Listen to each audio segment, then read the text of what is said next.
നമ്മുടെ കട്ടക്കൊമ്പൻ അങ്ങനെ തേയിലത്തോട്ടത്തിലൂടെ വിലസി നടക്കുന്നു. കിട്ടുന്ന കളകളും ഇലകളും കമ്പുമൊക്കെ ഒടിച്ചു തിന്ന് അങ്ങനെ നടക്കുകയാണ്. കട്ടക്കൊമ്പന് പിന്നിൽ കാണുന്ന ചുവപ്പും വെള്ളയും ചേർന്ന കൊടി സൂചിപ്പിക്കുന്നത് അവിടെ വരെ തേയിലച്ചെടികളിൽ മരുന്നടിച്ചിട്ടുള്ളതാകുന്നു എന്നാണ്.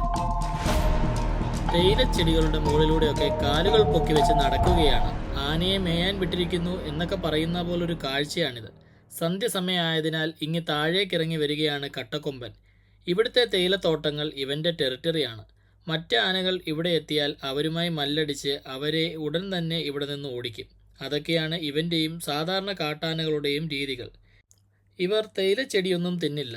അതിൻ്റെ ഇടയിൽ വളർന്നു വരുന്ന കളകളാണ് കൂടുതലും പറിച്ച് തിന്നാറുള്ളത്.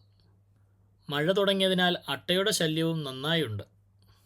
അടുത്ത ഭാഗം ഉടൻ തന്നെ എത്തും. വീഡിയോ ഇഷ്ടമായാൽ ലൈക്ക് ചെയ്യണം, ഷെയർ ചെയ്യണം, സബ്സ്ക്രൈബ് ചെയ്തും ഫോളോ ചെയ്തും സപ്പോർട്ട് ചെയ്യണേ. നന്ദി.